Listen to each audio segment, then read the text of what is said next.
Hello and welcome to another one of these little banjo tutorials. I'm using a short scale C banjo here, nice and comfortable to play. This is tuned to Sawmill, which is G, F, C, G and C. If you had a G banjo it would be the same thing but lower, so it's basically a C sus4 tuning. If you've got a G banjo it's a G sus4 tuning. It's modal, so it's neither major nor minor. And I dealt with that a bit in my last tutorial on Shady Grove, so have a look at that one. The first bar sounds like this.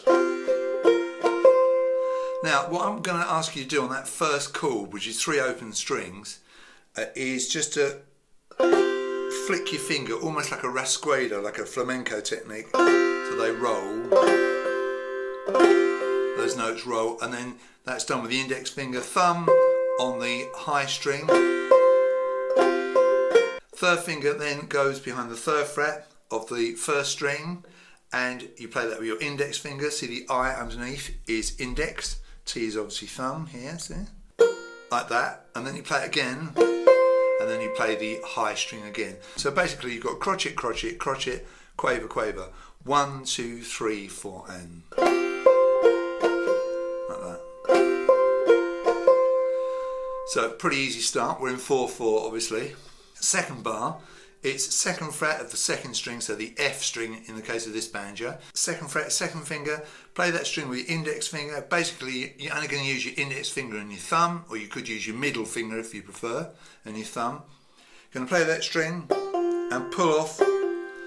So you play the string in the normal way and then literally pluck the string with your left hand finger to pull off to open. Open 1st string, open high string, and then open 2nd string, and then it's 2nd fret of the 1st string, the G string, and then the open high string again. So the timing of this 2nd bar is 1 and 2 and 3, 4 and 2 quavers, 2 quavers, crotchet, 2 quavers. So far. And then in the last bar of this first line, you've got those 3 strings played together. Now you probably won't have time to roll through it, just be a quick flick through your index finger. High string again with the thumb. Hammer on from open to the 3rd fret of that 1st string, so 3rd finger, like that. So you play the string with your index finger open, bang your finger down hard behind the 3rd fret, that's your hammer on. Play the note again, and then play the open high string again. So this time it's 1, 2, 3 and 4 and 2 crotchets, 4 quavers. So let's play that first line. And it's all got to be very relaxed, very wristy.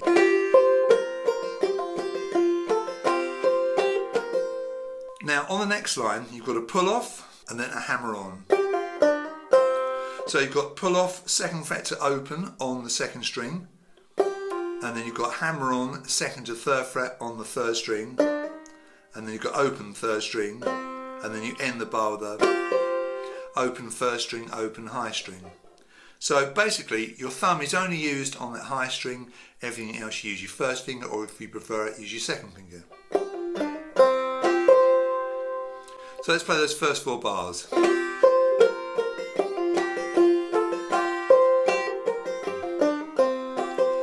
Now a lot of people when they play the banjo they kind of feel the need for speed, but you don't have to. You can play it nice and slow, it doesn't matter, even if it's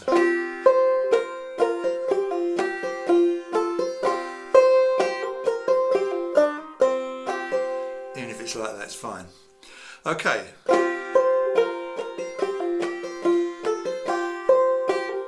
So that's all the same. The next 3 bars are the same as the first 3 bars, and the next bar, bar 8, starts the same as bar 4. You've got the pull off, hammer, and then you've got open 3rd string, and then 3rd fret of the 4th string. Now on this banjo that's the only string that's a wound string, all the others are plain strings. So it's here, okay, index finger of course.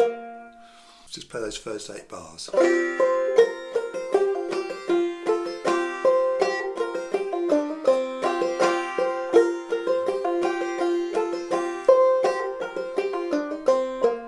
And don't forget the right hand here, the thumb basically just pings off that high string, and you come down with your fingernail.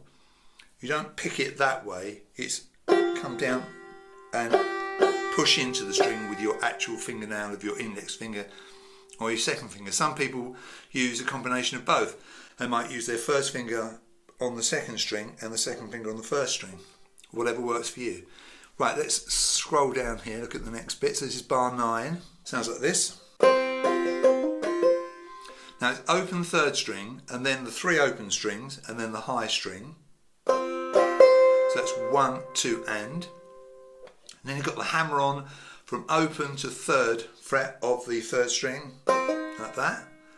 And you leave your finger there and play the 3 strings you played before, but this time one of them, of course, is fretted with the index finger. So you get that quite weird sound there, quite a weird chord, and the high string again. 1, 2, and 3, and 4, and so crotchet, and then 3 pairs of quavers. And then the next bar, very similar. This time the hammer on is to the 3rd fret of the 4th string, and so both times you play the top 3 strings open. So that sounds like this. And then bar number 11, and we go to bar 12, next line. Now you've sort of done this before, the pull off, the hammer on, but this time on beat 4 you're playing 3 strings, not 1, okay? Now we're going to do a bit of syncopation here. Do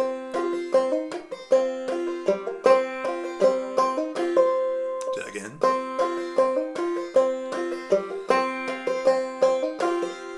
Now syncopation is putting an accent on the weak part of the bar.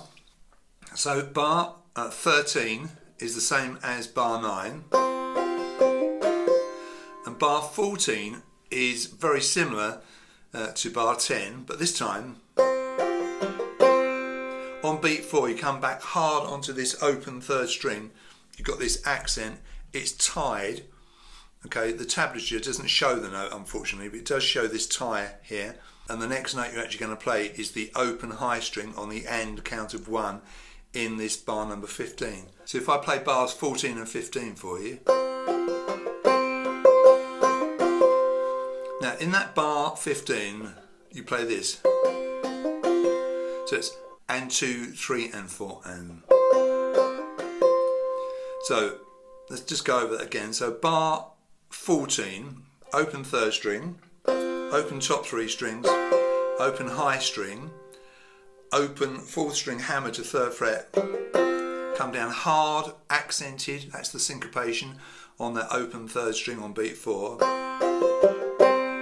And then there's a kind of a pause as that note is held for its own beat, plus half of the first beat of the next bar, and then you've got there. So the 2 bars, that's up to you how hard you hit that. Sounds pretty good. And you've got ending number 1. Pull off, hammer, done these before. This is bar 16. And then you've got open 3rd string, 3rd fret of 4th string. So everything played with the index finger or your finger of choice, could be finger 2. You then start again, come all the way through, okay, from the top here. And this time you'll do ending number 2, which is like this. Now, same start as ending number 1. Don't worry if you graze other notes because everything sounds good in this. So if you overhit and you hit more strings than you should, doesn't matter. And that last note there, play with the thumb, you might want to give that a little bit of an accent. Okay, just hit it a bit harder. Repeat from the beginning again, come all the way through again. This time you'll do ending number 3, which is like this. The same as ending number 1. And then we're going to go on to the next bit. Now, so far what we've played is all standard for Cluck Old Hen. I've tacked this bit on the end, so this is peculiar to my arrangement, which you may or may not like. So here's my little ending section from bar 19 on the next page.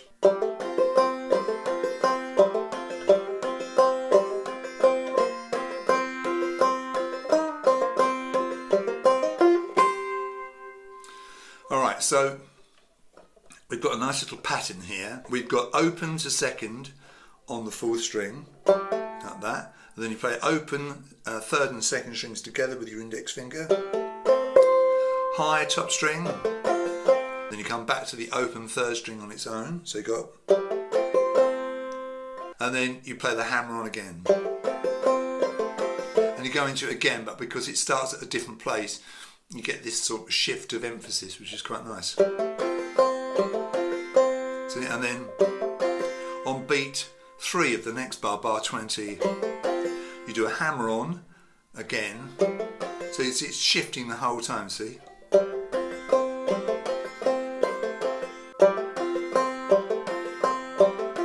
See how the accent shifts. So the open to second fret is on the first beat, and then it's on the fourth beat, and then it's on the third beat, see? And then do the same thing, but going to the first fret of that fourth string. But on beat 3 of the last bar of this line, so it's bar 22, you come up to the third fret of the fourth string, play it, and then play the open third and second strings, and play the high string. Let's play those 4 bars. Like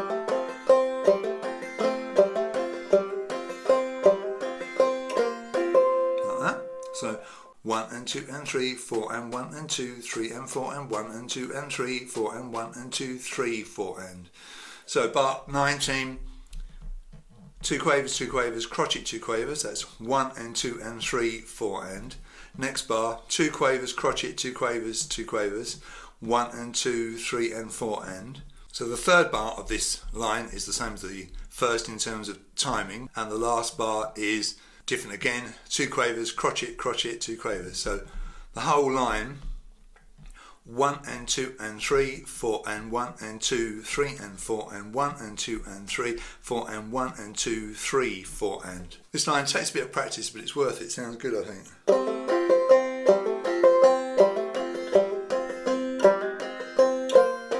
So be aware of the accent and try and get that.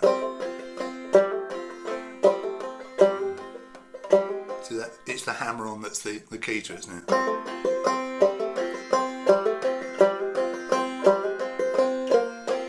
Right, let's finish this off then. Now, next line, bar 23, all opens, 1, 2 and 3, 4 and.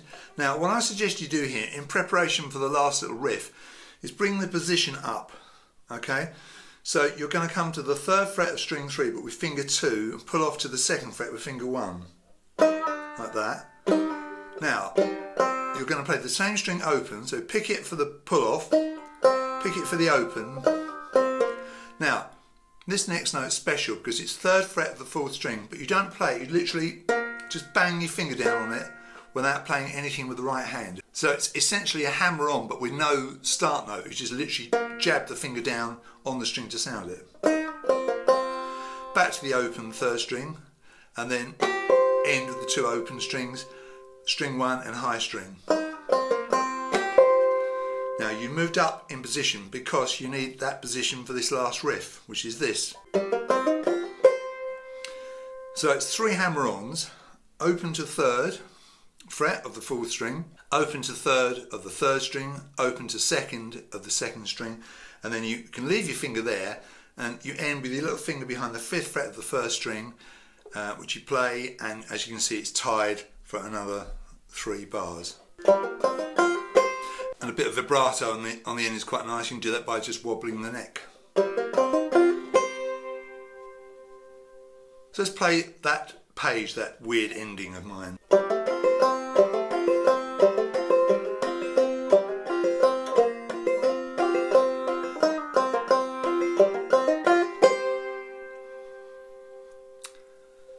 So that is it. Now I'm going to play the whole thing through. It goes through 3 times, so first page 3 times with the 3 endings, and then you do the second page.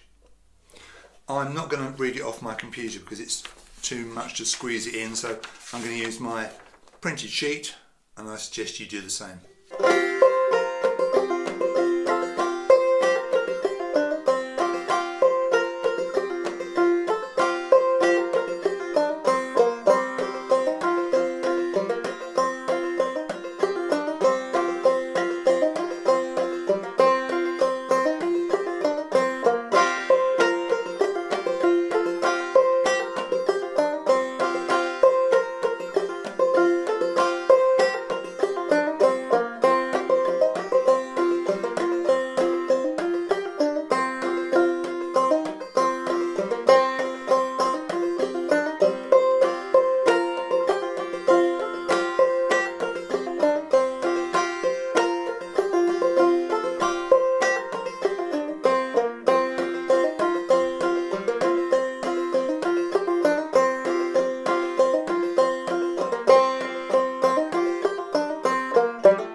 So there we are. It's a great little tune to play. Down here it's really hard. Really hope you enjoyed this lesson. If you did, give it a like and consider subscribing to my channel, and you'll see me in my next video.